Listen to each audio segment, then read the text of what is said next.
La polémica, la entrevista, los debates. Los temas de gran interés presentados con un amplio criterio. Visión 100.3.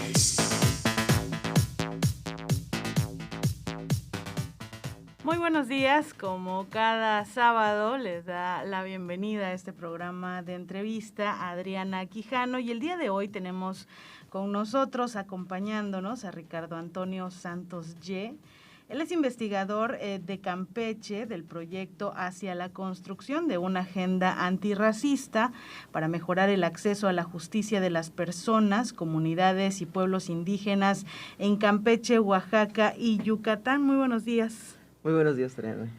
Gracias por acompañarnos esta mañana, y también pues durante los próximos minutos vamos a estar platicando sobre este trabajo de diagnóstico que ustedes están realizando específicamente en estas tres entidades. Pero antes de entrar a detalle sobre lo que están haciendo, pues sí estaría bien que nos comentaras primero que nada, para que toda nuestra audiencia, la gente que nos ve y que nos escucha, pues pueda conocer qué es precisamente este proyecto de la agenda antirracista.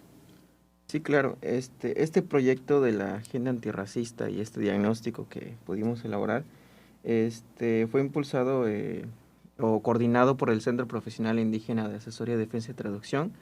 Es una organización de la sociedad civil con sede en Oaxaca, que está conformado principalmente por profesionistas indígenas de diferentes ramos como el derecho, la historia, la lingüística, la sociología, ¿no? Y ya lleva más de 16 años trabajando en Oaxaca sobre el tema del ejercicio y promoción del ejercicio pleno de los derechos de los pueblos indígenas en Oaxaca, ¿no? Y cada uno ha ampliado sus horizontes igual hacia otras partes fuera del estado.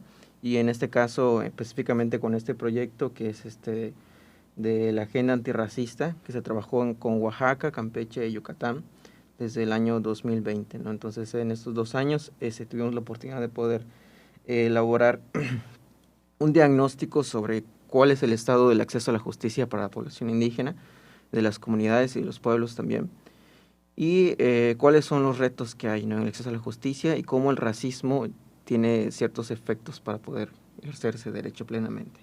Esto obviamente fue muchos meses de trabajo, muchos recorridos y mucho acercamiento con las comunidades indígenas. ¿Qué es lo que ustedes logran pues recabar en este trabajo que los lleva obviamente a plasmarlo en un libro de diagnóstico? Sí, lo primero que podemos notar es que los 3 estados tienen contextos muy diferentes y a la vez parecidos, ¿no? Por ejemplo, en el último censo del 2020, los 3 estados en orden, primero Oaxaca, Yucatán y Campeche, ocuparon los primeros 3 lugares en el porcentaje de población que se autoescribe indígena. O sea, que no necesariamente habla una lengua indígena, sino que se autoescribe como parte de un pueblo indígena, en este caso, por ejemplo, el pueblo maya en Campeche y en la península, ¿no? Entonces, esas características, y sin embargo, tienen contextos muy diferentes, ¿no? En el caso de Oaxaca, que ya tiene un trayecto un poco más largo sobre el tema de por ejemplo, el pluralismo jurídico, y Campeche y Yucatán, que sabemos que aunque comparten una misma historia política y económica y social, igual plasman sus diferentes diferencias en los contextos que hay, ¿no? Entonces, eso fueron como uno de los retos que pudimos ver, y uno de los primeros como de casos que checamos. En el tema señalabas hace un momento, la impartición de justicia hacia los pueblos indígenas, ¿cómo lo perciben? Es decir, ¿realmente es un tema complicado o se ha ido pues haciendo un poco más ágil para quienes se reconocen como indígenas? Sí, es un tema que, recordemos, ya tiene más de 30 años desde la firma del convenio de 169 de reconocimiento de los derechos de los pueblos indígenas, donde México secundó este convenio de reconocimiento de derechos de los pueblos. Y sin embargo, a pesar de esos 30 años, aún quedan como que retos, ¿no? Lo que lo que algunos autores llaman como una brecha de implementación, o sea, entre lo que se está plasmado en las leyes, que sabemos que las leyes reconocen los derechos de los pueblos indígenas a una libre autonomía, a una libre determinación, a una autonomía para resolver sus propios conflictos en las comunidades, y sin embargo eso no se ve reflejado en la realidad, ¿no? Entonces eso es lo que se llama como esta brecha de implementación. Entonces justamente por eso en esos años que ha trabajado CEPIADET y yo incorporándome en este proyecto, pues algo que se puede denunciar es que el racismo, como racismo estructural, es una de estas problemáticas que abonan a que esta brecha de implementación se reduzca, ¿no? Porque es un problema que evoluciona, que se transforma, que se normaliza, por lo tanto muchas veces no se concibe de qué manera el racismo afecta al acceso a la justicia. Se habla dentro de este proyecto de la palabra racismo, que a lo mejor muchos consideran que es un tema que ya no existe, pero a través de ese estudio ustedes pudieron ver que efectivamente existe, que está latente y que sigue afectando a las comunidades indígenas. ¿Qué hacer? Bueno, primero cómo se aprecia y luego qué hacer para ir reduciendo estos actos racistas que todavía se viven en estas entidades.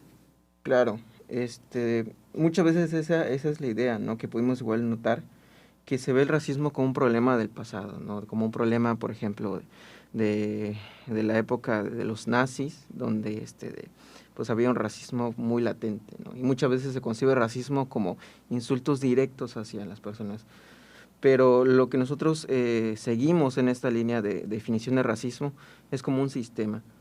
Y como sistema funciona como una estructura que se acarrea históricamente, y como sistema ya incluso ya no necesariamente necesita del individuo, ¿no? que esté ahí para ejercer el racismo, sino que ya funciona casi de manera automática, un sistema que segrega, que discrimina, que racializa, y eso lo vemos, por ejemplo, en la falta de reconocimiento de las lenguas, ¿no? Tenemos en el país una historia de lingüicidio, donde se hicieron campañas de castellanización para borrar las lenguas indígenas, para que la población indígena aprenda español, deje de hablar su lengua materna, y claro, ahorita hay como un giro ya como de poder recuperar, por decirlo así, ¿no? Sin embargo, eso sigue muy latente en las instituciones, en los espacios donde predomina es el español. Y una persona que habla el maya, por ejemplo, no tiene, por ejemplo, que tenga los servicios traducidos, que tenga alguien, un intérprete, ¿no? Muchas veces eso que podemos ver es una carencia de intérpretes, sumado a que este trabajo de ser intérprete de una lengua maya también tiene sus propios retos, ¿no? de poder ejercer como profesionistas, del mismo racismo que se ejerce a ellos también como personas indígenas, y falta de pagos y muchos problemas estructurales que afectan a este derecho. Lo ideal sería entonces de que independientemente del sector de las instituciones, pues se tenga alguien que pueda traducir todos estos temas que se tratan, ¿no? De manera general, no solo en la impartición de justicia. Sí, claro. El tema de la justicia creo ha sido uno donde más se ha impulsado el tema de la interpretación en otras lenguas, como un ejercicio porque está plasmado como parte de los derechos de poder acceder en su propia lengua. Sin embargo, por supuesto, hay otros espacios donde también esto se requiere y se ha dado menos atención, ¿no? Como es el área de la salud, en la educación, y no se da una apertura completa, ¿no? Eso es que podemos ver de qué manera pues el racismo se sigue perpetuando, se sigue reproduciendo y se sigue normalizando. Además, hablando específicamente del tema de impartición de justicia, como tú mencionas, se habla mucho de que se han implementado cierto número de intérpretes para poder apoyar a las comunidades indígenas, pero ¿estos siguen siendo insuficientes o consideras que han cumplido, por así decirlo, las instituciones con la cantidad de gente que se requiere para tratar estos temas? Creo que se ha hecho como un buen avance en el tema de la preparación y acreditación de intérpretes. Sin embargo, la realidad es que aunque se prepare cierta cantidad de intérpretes, muchas veces estos o estas no terminan ejerciendo como intérpretes. Muchas veces porque, por ejemplo, cierta distancia de la comunidad donde vive un intérprete se queda muy lejos de, por ejemplo, venir a los espacios donde se imparte justicia acá en la capital. Si alguien vive en Xpujil, que es intérprete de la lengua chol, pues tiene que hacer todo ese trayecto, ¿no? Y eso implica un gasto, implica sacar tiempo, y también muchas veces, en la mayoría de los casos, creo yo, no ejercen directamente como único trabajo de ser intérprete, sino que tienen que trabajar en otras cuestiones para poder salir adelante, ¿no? Y eso es mucho de lo que se puede ver, que aunque se acredita, se prepara, muchas veces no hay como una infraestructura que asegure que ellos puedan dedicarse a la interpretación. Además de estos temas de impartición de justicia, qué otros aspectos se pudieron notar durante esta actividad que han realizado ustedes? Pues estuvimos, en el caso de los 3 estados, hicimos un análisis de caso. En el caso de Campeche, en un caso que denominamos Caso Naranjito, con el apoyo de otra organización hermana de aquí del estado que se llama Diálogo Movimiento, que ellos acompañaron este caso de una familia tzotzil, migrante de Chiapas, por ahí del año 2011, en donde desafortunadamente uno de los hijos se vio involucrado en un homicidio y como consecuencia terminan culpando a toda su familia, ¿no? Lo que es específicamente a su papá y sus otros 3 hermanos. Entonces esto conlleva a que ellos no tuvieron un intérprete en su lengua, no se les reconoció como parte del pueblo, del pueblo tzotzil, tampoco se vio esa condición de migrantes, ¿no? Y en cambio se ejerció unos prejuicios con su condición de migrantes, de ser de tzotziles, de ser campesinos, de ser tener un acceso a un nivel socioeconómico diferente o menor, y se les culpó como parte, ¿no? Aunque ellos no habían estado presentes, no fueron partícipes del delito, y no sabían ni siquiera de qué se le estaba culpando, ¿no? Incluso ellos no pudieron hablar con su hermano, con el hermano, con la persona que cometió el delito, porque él salió de la comunidad, al resto los encerraron, y cuando él ya se quiso entregar, pues no sabían exactamente de qué los culpaban, ¿no? Y nada más se escuchaba, pero no sabían de qué se les culpaba, y aún así permanecieron 6 años más en la cárcel hasta que pudieron ser liberados. Vamos a ir a un corte comercial y ahorita que regresemos vamos a seguir platicando sobre esta labor que han estado ustedes llevando a cabo en Campeche, Oaxaca y Yucatán. Regresamos en unos minutos. En un momento más regresamos a Visión 100.6. Ya estamos contigo en Visión 100.6.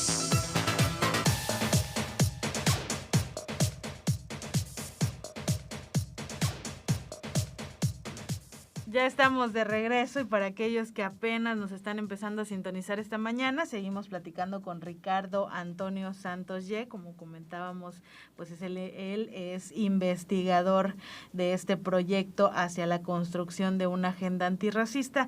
En este corte comercial estábamos platicando sobre el que todavía sigue latente este tipo de racismo que vemos en las calles, que vemos en redes sociales, que vemos muy activo y que la gente de alguna manera sigue alimentando, ¿no? Entonces, ¿qué hacer desde la sociedad para poder cambiar la situación y obviamente ver de una manera normal tanto a las personas que son de nuestros pueblos indígenas como aquellas que vienen como migrantes? Sí, y en Cepiadet, algo que señalamos, que es como un primer paso para poder trabajar y seguir combatiendo el racismo, primero es nombrarlo.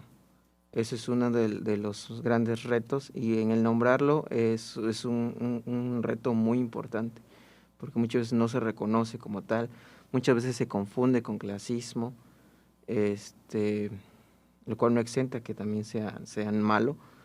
No se normaliza entre la vida cotidiana, entre los chistes, entre las bromas, entre un comentario que aparentemente parece inocente. Entonces no se reconoce, ¿no? Muchas veces se señala, no, racismo está en Estados Unidos, racismo está en otros países, aquí no se puede ser racismo. Y algo particularmente en México es esta idea como del mestizaje, de que todos somos, según supuestamente, producto como de esta mezcla entre los pueblos originarios y europeos, ¿no? Y eso muchas veces invisibiliza que hay otras poblaciones que sí son diferentes culturalmente y tienen especificidades culturales que se deben reconocer y se deben respetar.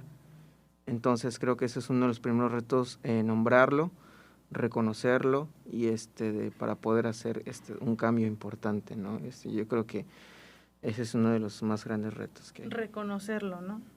Nombrarlo, reconocerlo y identificarlo. ¿Cómo seguir? Bueno, una vez que ya se logró sacar este diagnóstico, que ya se tiene identificado el problema en el caso de ustedes, ¿qué es lo que sigue? Porque anteriormente pues habían tenido la oportunidad de estar todos los que forman parte de este trabajo y pues en una rueda de prensa dieron a conocer parte de los resultados y también los proyectos que se tenían, lo que planeaban hacer en esta visita a Campeche. Me comentabas que incluso se tuvo reuniones con la Fiscalía, con gente de varios organismos. ¿Qué fue lo que pasó en estas reuniones y cuáles fueron los resultados? Sí, en el mes de agosto hicimos unos viajes a la península, lo que es específicamente Yucatán y en Campeche. Principalmente como para hacer reuniones de trabajo, de difusión y de planeación de trabajo con instituciones y también con comunidades, ¿no? Porque sabemos que no es importante difundir estos resultados, no solamente con las instituciones, sino también con las comunidades, y por eso materiales como un video donde resumimos parte de estos casos y lo que hablamos en el diagnóstico, se tradujeron en lengua como el maya, el tzotzil, el zapoteco, para poder darle difusión entre las comunidades, ¿no? Y ahí, ahí es como también esta línea de trabajo de lo que queda, trabajar con ellas en Campeche y en Yucatán. En el caso de las instituciones, hicimos unos talleres de información estadística sobre datos de población indígena en estos 3 estados. Específicamente, pues en las instituciones de Campeche presentamos los datos de Campeche. Nos hablamos, por ejemplo, de qué manera esta es una herramienta digital que está en la página de CEPIADET, donde se puede visitar y ver con información actualizada del censo 2020, cuál es el porcentaje de la población de Campeche, dónde se ubican las instituciones, cuál es la distancia de cierta comunidad, por ejemplo, cuál es el nivel de marginación social de esa comunidad, de ese municipio. Y entonces hicimos ese taller, ¿no? Como para presentar este material y de una forma didatizar de qué forma se puede utilizar con operadores y con trabajadores de estas instituciones. Específicamente trabajamos con el Instituto de Acceso a la Justicia, con el Poder Judicial, con la Fiscalía de Campeche y con la Comisión de Derechos Humanos del Estado de Campeche, ¿no? Igual pudimos tener unas reuniones posteriores a ellos, hicimos reuniones de presentación de estos resultados como el de este momento, y afortunadamente se pudo firmar se pudieron hacer 2 firmas de convenio, uno con el Poder Judicial y otro con la Fiscalía de Campeche, ¿no? Para que en esta siguiente fase que se está abriendo el proyecto se pueda hacer un plan de trabajo con ellos, ¿no? Okay. ¿Qué es lo que sigue precisamente el paso después de que ya se tiene estos avances que han obtenido? ¿Qué es lo que viene en esta segunda fase que comentas? Sí, justamente estamos como en proceso de revisar, ¿no? Qué es lo que nosotros pudimos ver y qué es lo que nos pidieron también, ¿no? Porque algo importante es que, por ejemplo, la mayoría del equipo pues es de Oaxaca, muchas veces los contextos, como mencioné, son diferentes y las solicitudes de las instituciones son diferentes, ¿no? Entonces, en este caso nos abrimos a ver qué es lo que se requiere, ¿no? Estuvo muy presente el tema de intérpretes, y el tema como de formación. Entonces, esperamos que se pueda consolidar un plan de trabajo en estos próximos días para poder ver cuál sería como el siguiente camino. De manera general, a grandes rasgos, después de este análisis que se hizo, ¿cómo se encuentra Campeche entonces en este tema de racismo? Creo que como cualquier otro estado, se encuentra como un tema que se tiene cierto tabú, no se habla, se relaciona con otras cuestiones es un tema también el racismo que se está empezando a poner sobre la mesa y se está haciendo público. Y yo creo que eso es algo bueno, no hacerlo público, aunque puede levantar voces en contra que digan que no hay racismo, de alguna u otra forma se está poniendo sobre la mesa, ¿no? Y eso es importante porque se da a conocer, se habla, se reconoce, porque muchas veces hemos sufrido racismo y no nos damos cuenta hasta que se está platicando y dices, no, pues yo también se me ha dicho algo referente a mi color de piel, referente a mi acento, referente de la comunidad donde vengo, referente a mi historia familiar. Y eso sucede, ¿no? Yo creo que como en otros estados está invisibilizado. En el tema de acceso a la justicia también desde, pues sí, como un poco más de 20 años ya hay como un marco amplio de reconocimiento de los derechos de los pueblos indígenas, pero también está presente esta brecha de implementación, ¿no? Entre lo que se marca en las leyes y en la Constitución y lo que realmente se refleja, ¿no? Como el tema del pluralismo jurídico, de reconocer la autonomía y libre determinación de las comunidades. Es un tema que queda mucho por recorrer también. Hablando precisamente de cómo se encuentra la situación en Campeche, ¿cuál sería entonces el llamado desde la organización que ustedes tienen hacia la población para trabajar en esto? Después de reconocer el problema, obviamente, para empezar a trabajar en esto y poder abonar de alguna manera para que se acabe este tema. Yo creo que me gustaría mencionar el dato del censo del 2020. Campeche ocupa el tercer lugar de los estados entre el porcentaje de población que se autoescribe indígena, ¿no? Poco más casi el 50%. Estamos hablando casi de la mitad de la población que se autoescribe indígena, y en cuanto al tema de hablantes indígenas es un poco más del 10%. Entonces tenemos un margen amplio de población que se identifica como parte de algún pueblo indígena, se háblese maya, tzotzil, chol.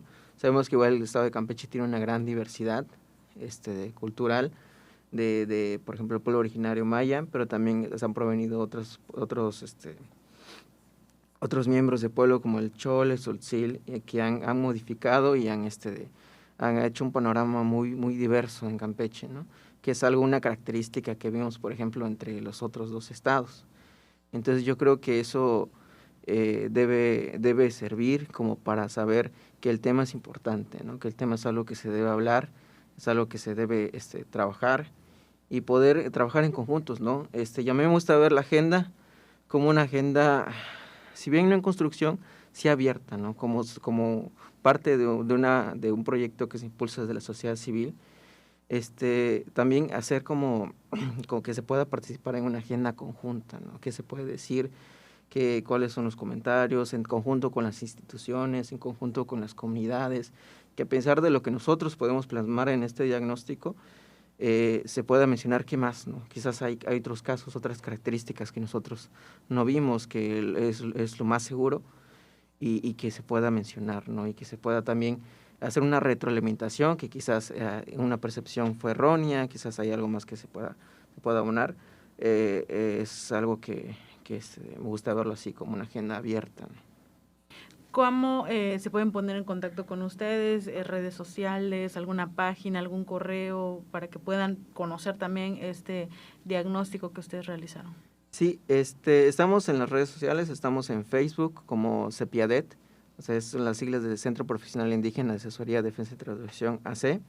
Estamos en Twitter, en YouTube, y tenemos una página que se llama www.cepiadet.org, donde ya está la mayoría de los materiales digitalizados, subidos de manera en línea. Y ahí podrán encontrar, por ejemplo, el diagnóstico y un plan de incidencia que resume como las propuestas esto es lo que te encontramos y estas son las posibles rutas que se pueden llevar, ¿no? Para poder revertir, no hacer un primer paso para poder cambiar esa realidad que hay. También de los videos están en línea, están en esas tres plataformas, si gustan revisarlos, y por esos medios nos pueden contactar. ¿Están abiertos entonces a todos? Sí, estamos abiertos a que se pueda contactar en esas plataformas. ¿Y a las aportaciones igual? ¿O es cuestión de que vayan conociéndoles primero? ¿Cómo se apertura en eso? Pues es una apertura pues, bien no directa, pero sí decir que estamos como atentos a lo que se quiera comentar al respecto, ¿no? Para poder escuchar y tomarlo en cuenta. Después de esto, ¿van a volver a visitar Campeche más adelante? ¿O el trabajo de Campeche no se pausa? ¿Cómo están en estos momentos? Sí, justamente estamos en esas pláticas de ver cómo sería lo siguiente, ¿no? Lo que se espera idealmente es que se pueda hacer otra visita a Campeche. Idealmente, ya con estos convenios que afortunadamente se pudieron hacer con la Fiscalía y el Poder Judicial, realizar futuras visitas para poder continuar con el plan de trabajo. Pues muchísimas gracias, te agradecemos mucho por haber estado con nosotros esta mañana. Gracias. Ojalá que podamos platicar después sobre toda esta labor que van a seguir ustedes realizando, porque es un tema súper amplio que no se acaba con un solo diagnóstico, ¿no? ¿Algún mensaje que quisieras mandarle a la población? Pues primero que nada agradecer a este espacio, en esta cabina esta invitación para poder hablar sobre este proyecto y sobre los primeros resultados que tenemos, en general mencionar que aunque el racismo es un tema que se está empezando a hablar poco a poco, que quizás no se reconoce dentro del lenguaje cotidiano, yo creo que esto es como una lucha de todos y todas de poder cambiar, ¿no? Esta realidad, estos escenarios de opresión, muchas veces en una opresión histórica que hemos padecido como parte de los pueblos, ¿no? Entonces, yo creo que cerraría con eso. Pues muchísimas gracias de nuevo. También gracias a todos los que tuvieron la oportunidad de escucharnos esta mañana, aquellos que también nos vieron a través de las redes sociales. Estamos muy pendientes de sus comentarios. Rosa García, felicidades. Adriana Quijano, muchas gracias por acompañarnos y por comentarnos a través de estas transmisiones. Recuerde sintonizarnos la próxima semana en punto de las 9 de la mañana. Hasta pronto. Los temas de gran interés presentados con un amplio criterio. Visión 100.3. El próximo sábado nos escuchamos en vivo de 9 a 9:30 de la mañana por Exa FM 100.3.